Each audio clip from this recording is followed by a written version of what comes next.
What's going on, family? Hope you're having an amazing day. So, we don't know what Randy Orton's going to do with his career. His doctors have told him to retire. His dad has told us that he's been training. So, either way, hopefully he makes the best decision for his health, for his family, and for his future. But one thing we do need to do is start to give this man his flowers, because he has been putting his body on the line and entertaining us for 20 plus years. And he's one of those few superstars that feel like when they're gone, there's something really missing in WWE. And you can say whatever you want about him. You can say whatever you want about his career. One thing we all agree on is that anybody can get that RKO. This video is called Prime Randy Orton Was a Menace. Let's get into it. Hit subscribe. Let's go.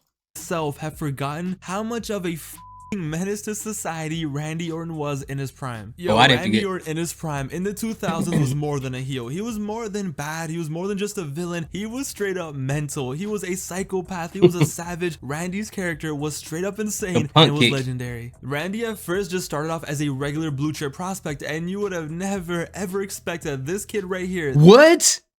No, Randy. Why was he dressed like he was a part of 98 Degrees or NSYNC or something like this? And he had the Jesus Walks ones on? What? The 7 Fish and Loaves mids? Randy, dude, don't ever go back to this ever again in your life. I'm glad the days are over. Would end up becoming the menace that he ended up becoming. At first he was just a young kid in Evolution doing the dirty work and helping Triple H bury the Raw roster one step at a time. But eventually he was doing some of the most insane things we've ever seen in wrestling. It all started when he was 23 years old. Randy Orton became the Legend Killer, and this man would just simply go around and beat up legends. These poor old men who could barely move half of the time, broken hips and bones, you name it. It didn't matter. He would RKO these men. He would kick them downstairs, spit in their face, and oh my bad, it wasn't even just men. Even 80-year-old fabulous Moolah. I remember that. But I mean, she did kind of deserve it. Wait, what? Hold on. What did that say? It wasn't even just men. Even 80-year-old fabulous Moolah caught it. But I mean, Sex and Wrestling. Matt Maxine shares seedy side of the sport. In a new book, he claims wrestling legend and fabulous Moolah's pimped proteges. I think they said something about this in Dark Side of the Ring. Remind me if I'm mistaken. Let me know in the comments. She did kind of deserve it. But now Randy was a young savage. But after the insane match with Foley and winning the world title, he slowly actually became a face, a good guy. The fans wanted to cheer him, especially up against Triple H. And that was weird when he was a face. He was going to be the future of Raw. His Legend Killer days were gone. He was going to be good guy Randy Orton, carrying the Raw brand, being the future of the WWE. Yeah, he was going to be good guy Randy Orton. But the issue was, does this look like a good guy to you? Randy? No, he had like the Charlotte Flair thing going on. You know, I'm not trying to compare the two like that, but it's just, he seems like a natural heel. And no matter how much they tried to make him a face multiple times, he only fits in tweener and heel positions. Just like Charlotte Flair, she's never believable as a face, but she's at her best when she's a heel, regardless if you like her or not. 4 and 05 just gave off the biggest douchebag vibes you could possibly imagine. He didn't know how to act like a face. It was awkward. It was weird. So they just went all in with this villain character. We thought Randy was going crazy before. Wow, he's beating up legends. Cool. Nah, after this, it was GG. Nobody was safe. Everyone was catching it, including his girlfriend. So he had a girlfriend in early 05, the sexy Stacy Keibler. But nah, she was too much of a distraction. So what does he do? Middle of the ring, kiss and RKO. Be gone, thought. Leave me alone. He called her thought. Hey, Jake the Snake looked at him weird. Doesn't matter. RKO. But it was the Undertaker feud that drove him to insanity. It was. I ain't gonna lie though, Stacy Keibler still look good to this day. This feud right here that made Randy into the monster that we all know him as. So Randy couldn't beat the Undertaker at WrestleMania, right? Boo hoo. It's fine, Randy. It's all good. Nah, Randy doesn't go down like that. So what does Randy do in the months after that? Alright, so first, let me interfere and cost you a WWE title match, okay? Let me put a dummy that looks like you in a casket to trip you out. But you know what? That's not enough. That was so creepy. I'm sorry I'm stopping it so much. Can you imagine someone has a fake doll of you in a casket? That would be so creepy. I think they kind of did that in Guardians of the Galaxy 3, where what I found out behind the scenes, spoiler alert, no, it's in the trailer where Nebula is carrying Chris Pratt, and apparently that's a doll because obviously the person who plays Nebula can't really carry Chris Pratt. So I'm thinking, like, to see my body like that being carried away, and I'm not saying he died in a movie or anything like that. I'm not saying that he did or he didn't, but seeing your body being carried like that by somebody else is creepy. That is creepy. Let me actually put you in the casket and then set it on fire and then basically dance on your grave. Randy lost one match at WrestleMania to The Undertaker, and he made it his personal vendetta to smoke on that Undertaker pack. And when he got it, that pack was loud. But oh, okay. He said he smoked on the Undertaker's pack. It's fine, no worries. What does this man do? On the Eddie Guerrero SmackDown tribute episode, they have Eddie Guerrero's lowrider out there to pay respect to Eddie. What this psychopath? He takes the Undertaker, places him on the back of the lowrider, and yes, Eddie had just died a few days before this. He gets in the lowrider and reverses that thing back into the SmackDown stage, causing the Undertaker and the car to blow up. And that wasn't the last time poor Eddie Guerrero was getting clapped in his grave. A few months later, after Eddie's best friend Rey Mysterio won the Royal Rumble, Rey won it for Eddie. He pulled off a miracle. What does Randy say to Rey in the middle of the ring while Rey is looking to the heavens, looking at Eddie? Eddie's down there in hell.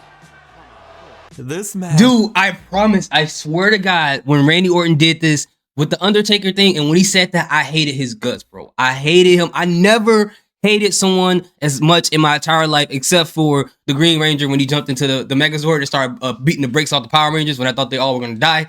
Outside of that one, I don't think I've ever hated anyone as much as that. And had officially lost it. And how can we forget about the tag team of Rated RKO? This was a tag team match made in hell. You take Edge, that slimy, disgusting piece of shit, and then you take Randy Orton, the man with no morals, no respect, and together they were straight up animals. But after all those shenanigans in 04, 05, 06, 07 was the year where Randy Orton changed once again, and this time he went from the Legend Killer to the Viper. And no, don't worry, it's fine. He still killed legends. You know, he beat up Sergeant Slaughter, Jerry the King Lawler, you know, casually slapped Cody Rhodes' dad in front of him, and then proceeded to beat his ass on pay-per-view. Don't worry, he still did that. He gets slapped in front of your son. Viper, that's when he introduced a new finisher to his arsenal. And ladies and gentlemen, this is one of the most vicious finishers of all time. This was a move that every single kid who was watching at the time wanted to do so bad, but they were always scared that they were probably gonna kill their friend if they did it. This was the move that simply meant lights out. There was no kicking out of this. The punt. Yes. Randy Orton's punt kick was on another level. This move was actually scary, okay? When he used to hit someone with this, you thought they were dead. Bro, what a move. Normal wrestlers had like normal moves, right? Like standard wrestling moves. Randy was like, nah, I'ma just start kicking mother Canuckers in the head. What are you gonna do? Mother Canuckers. Once Randy started doing the punt, he started doing things that were just straight up evil. First, he was feuding with John Cena, right? This man handcuffed Cena to the ropes and then spent like 10 minutes just casually beating up John Cena's dad in the middle of the ring. This 50, 60-year-old man just casually getting his ass kicked while his son watches. And it didn't stop there. No. Did I mention that on another episode of Raw, Randy Orton just grabbed Cena's dad from the crowd, threw him over, and just boom, punted him in the head. Like, yo, Edge slapped Cena's dad, and we were all like, oh my god, how could he do that? That's so disrespectful. Randy was like, yo, I'm gonna send this man to heaven. Randy got the W. He said, I'm about to get that extra point. Forget just getting the touchdown. Championship in late 07, and he dominated, okay? Remember when ISIS was running that one summer? Well, Randy Orton was basically running the winter of 07 and the spring of 08. Yo, Triple H, light work. He clapped him so hard, he was bleeding so much that you think he needed a blood transfusion. A feud with Jeff Hardy? Well, when he's in the ring, let me just take his brother and hold him hostage backstage and punt him. Fam, at this point, Randy Orton basically was a terrorist. Yo, Randy had a match with John Cena at No Way Out 2008, and this annoyed me so much. So they were both in the middle of the ring. They had been wrestling for like 15 minutes. It was a solid match, and it's like, okay, they're face to face. It's about to go down. Randy is gonna get beat up. Cena's gonna take back his championship, and you're ready, you're anticipating, and you're hyped. But Randy slaps the referee, and everyone's like, wait, what? Why did he slap the referee? What happened? But then the referee disqualifies Randy Orton, and Randy just runs away with the title. I was always surprised why so many like heel champions didn't do that a lot more. I mean, it's the easy. I know it sucks for fans. We want to see a match, but it matches with his character. But in real life, if you wanted a long title run, would you risk being in a match with somebody? Like if I was in a match with somebody that was way bigger than me, like a Brock Lesnar or something, I'm getting disqualified if I have the belt. You can beat me up after. I don't care, but I'm still champion. Purposely got himself disqualified in a championship match to stay champion on a pay-per-view. But yeah, man, all those things were wild. All those shenanigans and moments that were insane. Randy Orton finally reached his final form, his peak of being a menace, when he shaved his head, and I don't know what kind of razor bald Randy was I don't crazy. know what kind of deadly skin fade he was getting, but he got Lex Luthor, Randy Orton.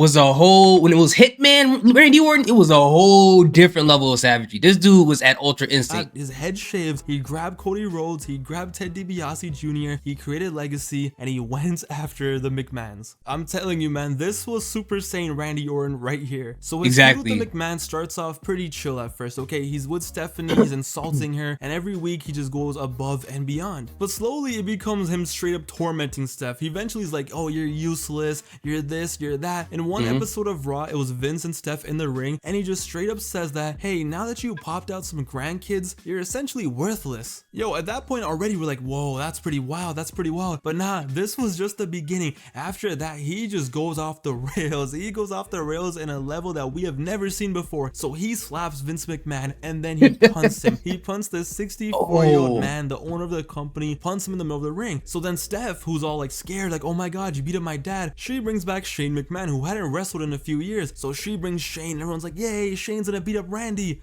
What does Randy do? Well, he beats his ass too. He leaves Shane a mess in the ring. So then Steph comes out because she's like the last hope. What happened? He ain't just getting the 2-piece, he gave them all a family meal. That's crazy. Happens, boom, RKO. So this man punted the dad, then he killed the brother, and then he RKO'd the sister. Hey yo, somebody get Linda out here. So at this point, the whole family has been abused, and there's only one man left. There's only one man left to save the day. The son-in-law, Triple H, comes out to save the family name, to save the family's honor. So Triple H and Stephanie McMahon's marriage for the first time is being acknowledged on TV. So now Triple H is in the picture, and ladies and gentlemen, this is it. We get the most iconic Randy Orton moments ever. So yo, Randy had destroyed the McMahon family. When they were in the house, right? When it was Triple H that went into Randy Orton's house, I loved that so much as a kid. That was an amazing, it felt like I was watching a horror movie. It was amazing. Done it all. But then on one night, it was Legacy versus Triple H in a handicap match. Before they had their match at Mania, they had a handicap match. And man, Randy Orton must be one wild guy at home because apparently this man loves handcuffs. So they take Triple H and they handcuff him to the ropes. And he says that there's only one person who can save you now, and she better hurry. So Orton grabs a sledgehammer and he is about to wild out. But Stephanie McMahon, she runs out there, she's crying, she's running, and she begs them to stop, just pleading and begging. And Randy Orton at his peak, in his prime, at his absolute best, he grabs her with Triple H handcuffed and begging him to stop, having to watch this. He DDTs her right then and there. Yo, Steph is laid out and Triple H is freaking out. Triple H is going insane. And you think it's over. You think it's done. Like, wow, they really did it. You know, they DDT'd Stephanie McMahon. Wow, what a great storyline. It's done. But nah, we were just beginning because Triple H is about to cry, okay? He is tripping. He's about to cry. But Randy is the kiss? So he gets a sledgehammer. I think this is the kiss. He's about to do this. He's about to catch a body. But he puts it down. He's like, you know what? I got a better idea. So Triple H, with tears in his eyes, handcuffed to the ring, he is forced to watch this. He is forced to watch one of the most iconic Raw moments in history, in my opinion. Something that had the entire playground going crazy the next day. Randy Orton, smiling, looking at Triple H, kisses Stephanie McMahon. Fam, this was insane. This was one of those things that felt surreal. Like, how was this happening? How is this possible? This was in the PG era. This was 2009, but it felt so surreal. And then Randy just grabs a sledgehammer and boom, bangs in Triple H and walks away, just leaving Triple H and his wife just lying there. And as the year went on, whether he won or lost, it didn't matter. 09 was a year where he was in his final form, where he wasn't even a wrestler anymore. At this point, he was just there to wild out, destroy families, and end careers. Look no further than the stuff that he did to John Cena in 2009. Back in 07, like we mentioned, he already beat up his dad and destroyed him, RKO'd him, all that stuff, but that wasn't enough. No, that was not enough. In 09, he was the ultimate supervillain, so we had to step it up. So in an I Quit match against John Cena at Breaking Point 2009, wait, first of all, this wasn't even a match, my bad. This wasn't even a fight either. This was something that honestly probably isn't even allowed on YouTube. Yo, Randy beat Cena's ass for a solid 25 minutes before, you know, Super Cena's powers kicked in, but he put out the handcuffs once again and he cuffed him and he just started clapping him. He beat Cena's ass so bad that honestly it was kind of disturbing. Yo, he knocked him out and he was dragging his body like he was playing a hitman. But yeah, this man tied up Cena to the post and he tortured him. He actually tortured him. He would have waterboarded him if he could have. He got the kendo sticks and he started just wiling out. He was like a man possessed, the chair shots, the kendos, and yo, trust me, I have never heard John Cena cry like that like he did in this match. But how could we forget Bragging Rights 2009? After destroying families, beating up dads, and destroying legends, you know, he had to take it to the next level. What was the next big thing he could do? How about murdering someone? It was Cena versus Randy in an Iron Man match for 1 hour. It was 1 hour of Randy Orton just being a straight up menace. So they're fighting and Randy slams John Cena's head into the pyro control thingy and the pyro went off. And yo, I swear to God, Randy looked like a caveman who had just discovered fire for the first time. So first he grabs John Cena and just throws him into the lights, trying to blow him up with the lights. But that wasn't enough. You know what? It didn't do enough damage. He needed more fire, more sparks. It wasn't enough. And it's like, yo, why stop there? Randy really wanted to be on the FBI's most wanted list. So Cena is literally crawling away for his life. He is trying to crawl away from this monster. He's trying to get away and he ends up on the stage. So Randy sees that Cena is on the stage and he goes to the pyro control thingy once again. And this man is spamming the buttons like a kid playing Nintendo for the first time. He is just button mashing like his life depends on it and the fireworks just go off. You thought Kane was gonna come out and pew. Can you imagine being someone who's sitting at the front row of this and the pyro is just going out over and over and over? Because I remember I went to Survivor Series, I think in 2019, and we were pretty close. And just hearing the pyro and explosions, my ears were ringing the entire night. I don't know if it's because I'm getting older, but it is what it is. But I couldn't imagine hearing that over and over and over, man. That's crazy. Pew, pew, pew. Randy Orton tried blowing up John Cena with fireworks in front of 20,000 tried to blow him up. Officer, this guy right here. Nah, man, it's crazy. Just look at him in 2002. This guy right here, look at his face. Somehow, some way, this kid who looks like the most average 2002 American Eagle model you could possibly imagine went on to become a super villain for the ages. And that's how they always start in them Netflix documentaries. They always start off as the nicest person ever. If you imagine like detectives come in and be like, oh, what happened to John Cena? Oh, he's all over the ramp. It's Randy Orton. Ladies and gentlemen, without a doubt, I present to you a bona fide, certified menace to society, Randy Orton. Wow. After this, Randy Orton's career went on and he did his thing, okay? Every now and then he would tweak and do something crazy such as burning down houses, destroying earlobes, cashing in on Daniel Bryan. But man, this run right here from 2004 until 2009, this was unprecedented. Randy pushed the limits of what a heel was, okay? They did everything and anything they could possibly think of Randy Orton to do. Yo, I'm gonna be honest, we will never ever see a character go to that level ever again. Randy Orton did it all and I'm so happy that I grew up in this era that I was able to watch prime Randy Orton at his absolute best just cause mayhem and destruction and be the biggest savage you could possibly imagine. Randy Orton in his prime is like a top 3 heel. I don't care what anyone says. As a heel, as the man doing horrible, vicious things, Randy Orton in his prime, top 3 all time. I don't care. Yo, in the comments below, leave your favorite Randy Orton savage moments, whether it's a quote, a match, anything, it doesn't matter. Let's give prime Randy Orton some of his flowers. Thank you guys so much for watching this video. I had a lot of fun making it and reminiscing and just thinking about all the crazy stuff that Randy Orton's character used to do. It was really fun. I hope you guys enjoyed. It's your boy Pav, aka Wrestling Hips. I'm out of here. But yeah.